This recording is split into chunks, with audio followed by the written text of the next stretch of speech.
Estamos otra vez con Alberto Curiel, que nos está haciendo un recorrido por un poco por sus ideas. ¿Qué nos tenés preparado para en esta oportunidad, Alberto? En este momento estoy trabajando sobre el tema de estrategia de desarrollo, pero quisiera hacerte previamente unas anécdotas que de alguna manera tienen que ver con mi ser, con mi forma de trabajar. Yo soy un tipo muy juguetón, tengo mucho humor, y con algunas personalidades también la aplico, no tengo absolutamente ningún problema. Y entonces te voy a hacer unas anécdotas para ponerte en evidencia de dónde vienen muchos elementos de mis risas, de mis sonrisas, de mis alegrías. Una vez hubo un evento de la Corporación Andina de Fomento y el presidente de la Corporación Andina de Fomento, un amigo boliviano, empezó a hablar y se manifestó de que gracias porque estuvieran los expresidentes, Lacalle y Sanguinetti, gracias porque estén los ministros y los exministros para poder abarcar a todos y qué sé yo. Cuando terminó, hizo un grupo, allí se juntó, estaba el expresidente Sanguinetti, Enrique Iglesias y el presidente de la Corporación Andina de Fomento. Y yo jugueteando llegué y le dije al presidente García, de apellido boliviano, de la CAF, le digo, te hablaste de los presidentes y de los ministros y no hablaste de los senadores. Ahí está Sergio Abreu enojadísimo de que no hayas hablado, todo mentira, todo jugando. Y el tipo sabía que yo estaba jugando. Entonces fue y trajo a Sergio Abreu. Y se empezó a hablar sobre los pasajes de parlamentarios al Poder Ejecutivo. Y entonces Sanguinetti me miró y me dijo, bueno, usted no fue ministro ni es ministro porque usted no quiere.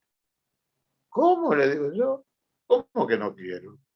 Y me dice, claro, dice, usted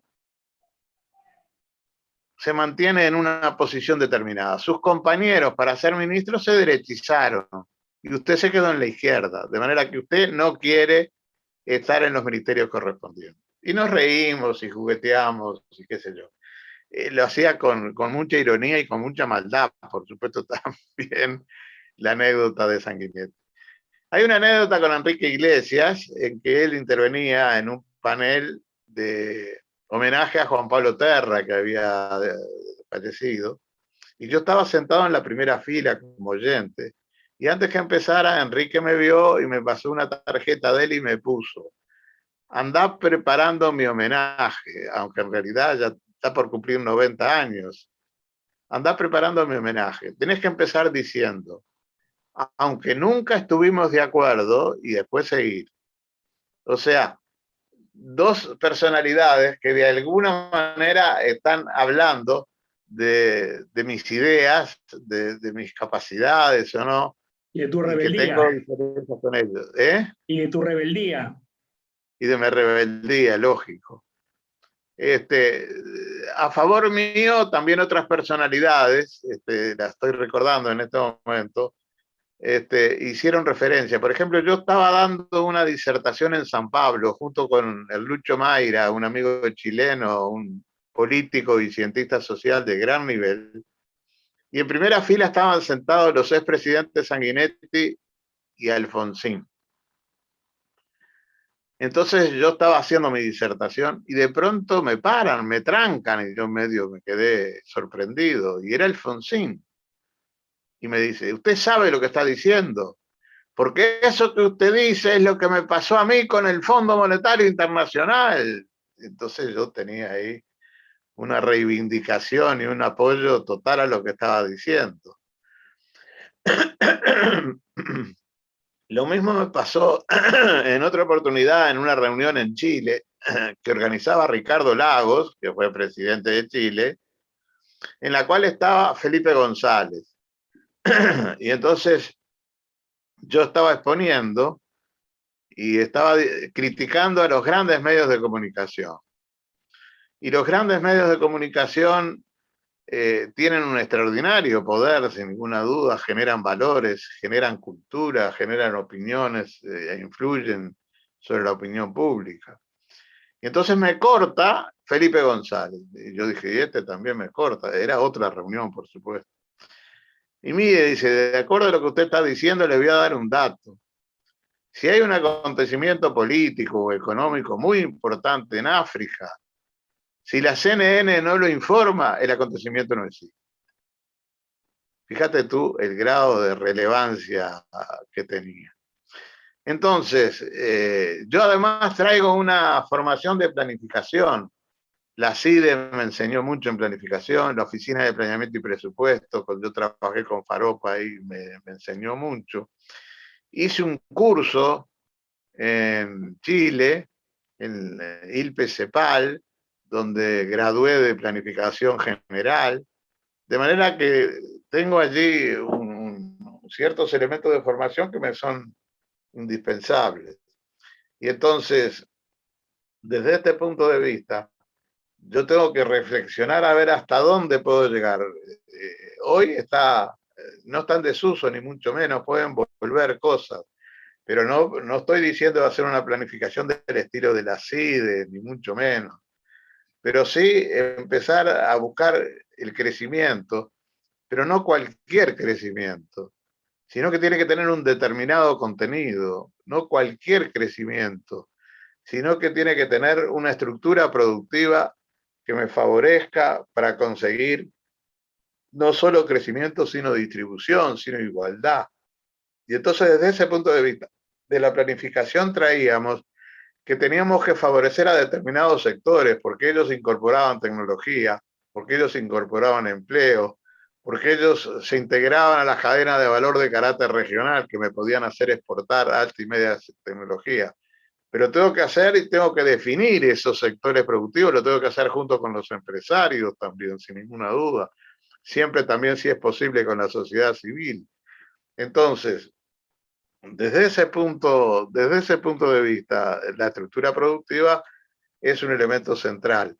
Y en el Uruguay, en los gobiernos del Frente Amplio, no hubo estrategia desde el punto de vista de definir sectores productivos ganadores. El equipo económico consideraba que eso era un problema del mercado, que el mercado lo tenía que resolver. Y yo creo que en la planificación, en las estrategias de desarrollo, esos sectores tienen que ser de alguna manera elegidos con toda amplitud, con toda flexibilidad, porque los avances tecnológicos son muy grandes. Y ahí tengo dos elementos centrales para jugar. Uno es la inserción económica internacional, de la cual hemos hablado, donde yo quiero exportar recursos naturales con el mayor valor agregado, pero quiero también participar en la integración productiva, en la complementariedad productiva del proceso de integración, para poder meter cierto grado de contenido tecnológico para poder influir y jugar para que exporte Uruguay rubros que tengan sectores de alta y media tecnología y que sea desde el punto de vista del Uruguay en determinadas etapas que se incorporen esas nuevas tecnologías. Y por el otro lado, el empleo.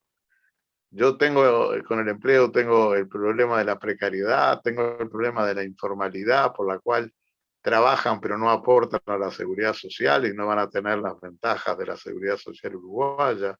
Tengo el problema de la heterogeneidad estructural, tengo un sector moderno de alto nivel de productividad y altos salarios, y tengo un sector más atrasado que lo tengo que mejorar, que lo tengo que juntar con el sector moderno, que tiene menores niveles de productividad y menores niveles de salario. Entonces, desde ese punto de vista, lo que tiene que ver con inserción internacional y empleo son elementos de estructura productiva y del contenido productivo, del contenido del crecimiento, que para mí son indispensables en un proceso de esa naturaleza. Y después está el tema de la redistribución. Como hombre de izquierda, la igualdad es un elemento clave y ahí depende de los siguientes factores. La propiedad y la concentración de la propiedad y cuánto yo puedo seguir avanzando con esta concentración actual para tener mayores grados de igualdad. En segundo lugar, el empleo. El empleo es absolutamente fundamental para alcanzar mejores niveles de igualdad. En tercer lugar, el gasto social. Cuanto mayor gasto social que atienda educación, salud, vivienda y así sucesivamente, vamos a tener mayores grados de igualdad. Tercero, vivienda y urbanismo.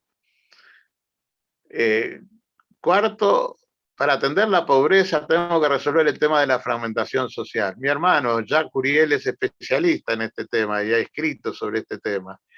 Y lo mejor es darse cuenta que de pronto reciben un subsidio y superan el nivel de ingreso del límite de pobreza, pero mantienen bajos niveles educativos, bajos niveles de salud, bajos niveles de vivienda. Y entonces hay que tomarlo todo en su conjunto. Empleo,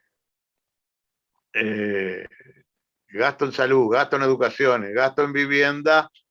Hay que tener políticas coordinadas, compatibles para poder resolver el tema de la pobreza. Entonces, estrategia de desarrollo definiendo los sectores, inserción internacional, búsqueda de redistribución, son elementos centrales. Salarios, gasto social, estructura tributaria. Por ejemplo, yo no estuve de acuerdo con que fuera dual el impuesto a la renta de las personas físicas, porque ocurre que algunas rentas de capital de determinado nivel pagan menos que las rentas de salario del mismo nivel. Hubiera querido que hubiera más impuestos a las herencias y más impuestos al patrimonio, más impuestos directos, más impuestos a la riqueza y más impuestos a los mayores ingresos. Las exoneraciones fiscales que se hacen no necesariamente son a los sectores más importantes. Por ejemplo, el hecho de que no haya sectores definidos para esas exenciones tributarias hace que el estudio jurídico de Ignacio de Posada y el estudio contable de Alfi, de Isaac Alfi, tengan las mismas ventajas que alguna otra empresa que puede estar participando de alta y media tecnología en estos momentos. Entonces, crecimiento y redistribución permiten avanzar plenamente hacia el desarrollo. Tenemos democracia plena, ojalá en el futuro tengamos las transformaciones necesarias para poder llegar a esos niveles de desarrollo que toda sociedad desea alcanzar. Alberto Curiel, un gusto tenerte con nosotros. Nos volvemos a ver la semana que viene. Muchas gracias. Un abrazo.